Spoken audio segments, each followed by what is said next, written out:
Hi guys, James at Rampant Lion Reviews again for you today with another beer review.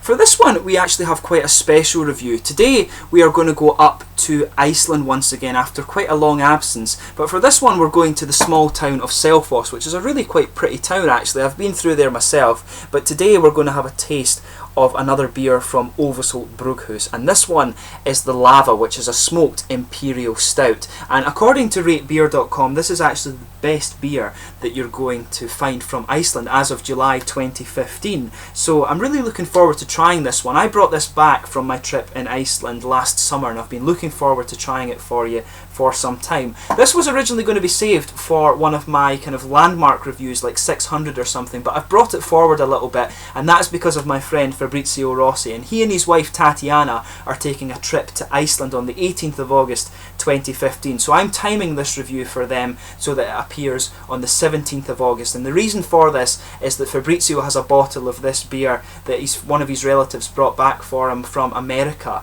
and he calls it one of his prized possessions, and he's wanting to crack into this the day before he goes to Iceland. So this review I would like to dedicate to Fabrizio and Tatiana, and I genuinely hope you enjoy the Lava beer when you finally get to try it, and that you really enjoy your trip to Iceland. I'm sure you'll love it. I went there and it's a really beautiful country, very friendly people, so enjoy your time there. This beer review is for you guys. But anyway, as is usual with my beer reviews then, I'll take you through a very brief history of the brewery. It will only be a minute or two long, but if you do want to get straight to the tasting, just fast forward. The brewery website's in the video description for you below, along with a link to my other reviews that I've done from Ölvisholt. I've reviewed the Freya so far, but hopefully I can add more to that in the near future, because the beers are available in Denmark and Sweden, and I'll be living in Sweden as of about September time, so hopefully you can see more Ölvisholt reviews from me.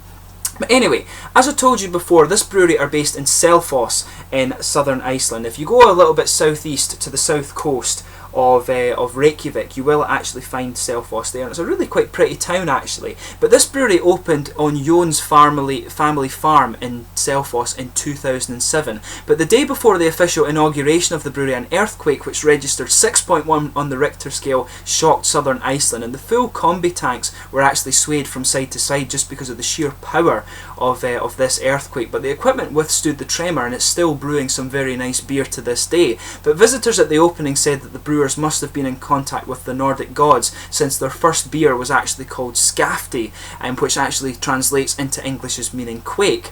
So next came the Lava beer, this guy here, and funnily enough, the eruption of the Eyjafjallajökull mountain, I'm sure you'll have seen that on the news, and I hope my pronunciation was right. This was the volcano that erupted and halted a whole lot of air traffic in Northern Europe, and actually I think in some of Western Europe and North America as well. So this brewery have had some quite funny incidences go on, but praise is actually showering in for this beer, and it was one of the 25 best new beers according to Draft Magazine in 2012, and it was actually out of 7,000 entries, so this gives you an idea of just how good this beer is rated, and I'm sure it will be an awesome one for us to try. But the brewing capacity is about 300 tonnes, or about 1 million bottles of beer per year, and that's actually quite small, but even so, the beers are being found not only in Iceland, but as I told you, over in Denmark and in Sweden, and also in Canada and the United States as well, and hopefully we can actually find them in Scotland at some point soon, because the one that I tried before, the Freya, was a very nice beer, and I've heard that this one is a really top class beer, so hopefully we can find this one over here soon. But anyway, that's your kind of brief history of the Ölvisholt Brugghús. Just to list the other beers you can get from these guys, you have the Freya, which as I told you is a wheat beer. I've reviewed that one for you before. There's Lava, which is this guy here, which is a smoked Imperial Stout. There's Skálft, which is a California Common. I'm guessing that's some sort of a steam beer similar to the Anchor one. There's Mori, which is an amber beer. There's Jólbjór, which is a Christmas seasonal one. It's a smoked beer. And there's also Ródul, which is an IPA as well. And they also have one which was, I think it was called Vatnajökull, which is a Belgian style ale too. So some interesting beers available from these guys, and they're all quite highly rated on RateBeer and BeerAdvocate.com. So let's actually get on to the tasting of this one now. This guy comes in at 9.4%. It's a smoked Imperial Stout. It contains 6 types of barley malts and 1 type of wheat malt, and it's hopped with First Gold and Fugel hops, which I believe both come from England. So I'll just open up the camera and let you have a little quick look at the artwork on this one. As you might have guessed, there's a nice volcano on the front there, spitting lava. I'm not sure if that's actually meant to be Eyjafjallajökull, But yeah, it looks very nice and it's quite nicely presented. And this was one of the weird things about Iceland, was you had down low you had these really nice kind of green areas, but if you went up high it became very desolate and very cold. So this is where you got all the volcanic activity and some of the waterfalls and stuff you'll see in Iceland. It's one of the most naturally beautiful places you'll come across. Do go to Iceland and visit it if you get the chance, and the locals are very friendly and happy to tell you about their country. They're very proud of it, understandably. But as you can see, it's a plain bottle cap on this one. On the back of this it tells you that this beer, the most active volcano in Iceland is Hekla, so I guess it's Hekla, and the image on the label resembles the scenery of an eruption scene from the brew house as well. Ingredients in this beer: water, malted barley, wheat malt, hops and yeast.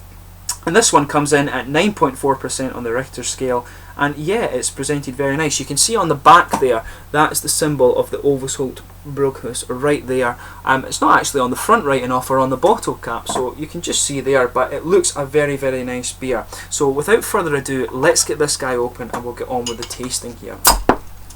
So as you can see, a nice smoky opening there. You can actually smell the fruit and the kind of vanilla-y notes coming off this as you pour it.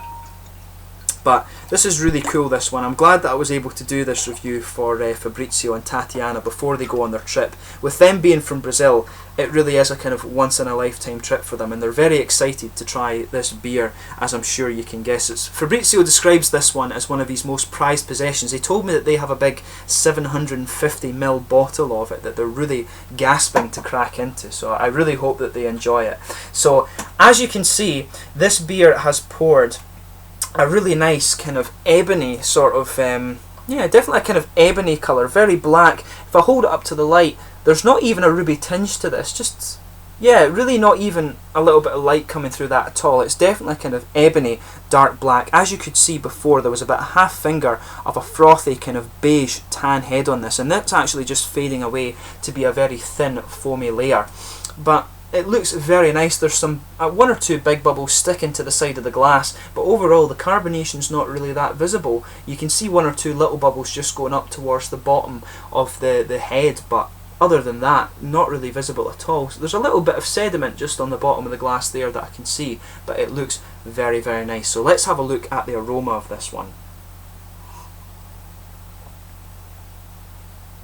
So yeah, it's actually coming across as quite meaty, in fact. The aroma is a nice kind of big smoked meaty one. Quite a bit darker than some of the for example, the Bamberg Rauch beers, but it's definitely a meaty smoked aroma you're getting from this one. Underneath of that though, you can really pick up some nice kind of sweet caramel. There is a bit of coffee bitterness to it as well, a kind of dark, slightly roasted coffee in there, but very roasted and smoky, I would say. There's a little bit of vanilla, there's a definite sweetness to this. You're getting a kind of vanilla sweetness to it, a little bit of chocolate, kind of darker chocolate, and there's definitely a kind of treacle or slightly molasses, as you would call it in America. Very dark caramel coming out of this one too. But there's a woody, there's also a little bit of a kind of woody or vanilla note. It definitely has a kind of bready element to it. But the thing that's surprising me about it's a woody and leathery note actually that's coming off. You can see the head restoring actually as I kind of sugar it up a little bit like that and just stop it. But yeah, there's a definite breadiness to this. You can pick up just a little bit of the kind of red fruity esters on this one too, so it smells like a very, very nice beer. Really interesting aroma this. As I always say with beers, these, especially with these ones that are a bit more boozy and a bit more complex, just take a little bit of time and take in the aroma, because you can get so much from doing that.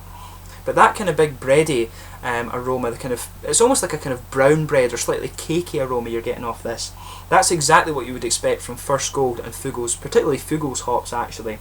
And some of the smokiness that you're getting off it will be from the Fuggles hops as well. But it smells really nice, quite meaty, good bit of bread in there, some nice kind of sweet, dark caramel, treacle, molasses kind of thing.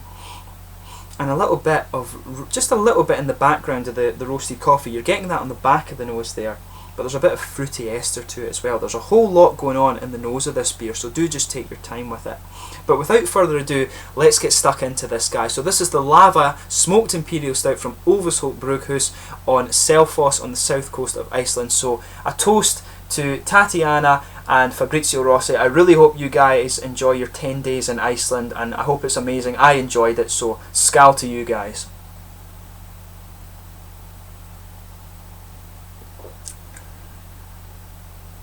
Now, I can see exactly why this beer is rated so highly. Just beautiful, in fact. Quite unusual from in comparison to some other stouts I've had, but the flavour on this beer is absolutely beautiful.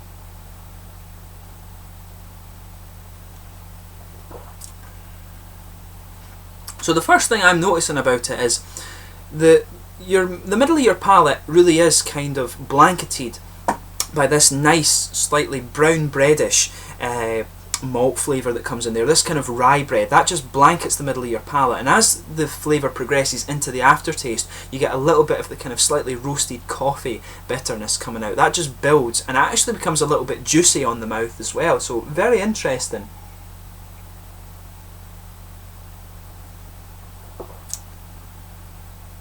Yeah, the thing is, even though I was picking up these kind of meaty notes in the aroma, it doesn't really come across in the flavour as being meaty. It's more of a kind of sweet, chocolatey malt that's coming across in this one.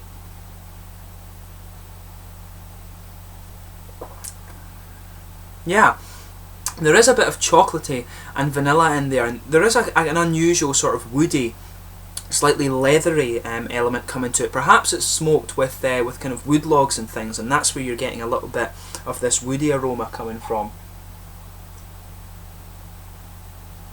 And that would make sense, you know, because these Bamberg Rauch beers, where you get a really meaty smell, the malt in these is also smoked by burning logs, so that would make sense actually.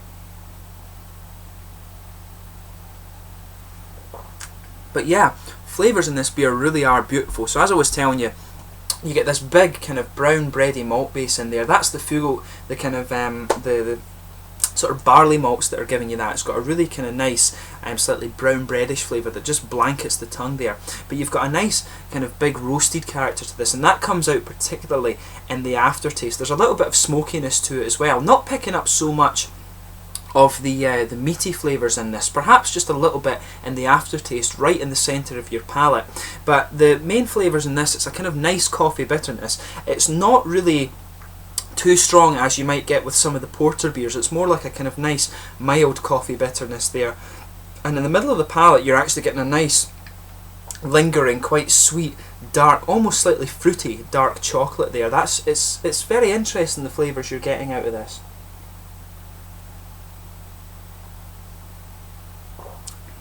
But there's a really nice, quite sweet treacle and molasses flavour coming out of this one. Treacle, of course, is what we would call it in Scotland, and of course down in England and things like that. But in America you would more refer to it as molasses. But at the same time there is a little bit of a lighter caramel in there. But again, the lighter caramel is really quite mild. It's more the darker caramel that's coming out, and then that slightly mild but roasted coffee bitterness is coming out around the sides of the tongue there. But a sweet chocolate and nice vanilla flavour really just blends together on top of that kind of bready element to the palate too. Around the back edges of the tongue you're getting a little bit of earthy hop character, and of course that's a typical trait of English hops. Both the First Gold and the Fugl's hops will give you that. Fugl's hops tend to give you a little bit of an ashy character, and you can pick that up around the edges of the tongue. But there is an element of kind of fruity sweetness to this that comes out too. If you pay attention to your palate, just behind the very front of the tongue you'll get this little oily bubble. I always talk about it in my reviews actually, but you'll get this little oily bubble that comes up, and you do get a kind of little bit of red fruity character coming out of there.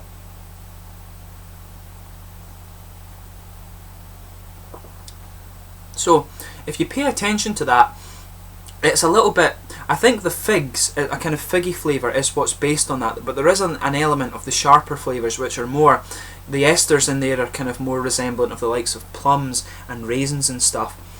So there is a nice little bit of fruitiness to this beer as well, which is quite nice. But the lingering flavour from this one in the aftertaste really is the slightly roasted coffee. It's not too bitter, but it's just a nice little bit of dry character in the end there. It's a nice roasted coffee bitterness, and you are getting a bit of sweetness from the chocolate and slightly vanilla flavours in there as well. So really quite nicely done in fact, and there's a little bit of the red fruity esters remaining too.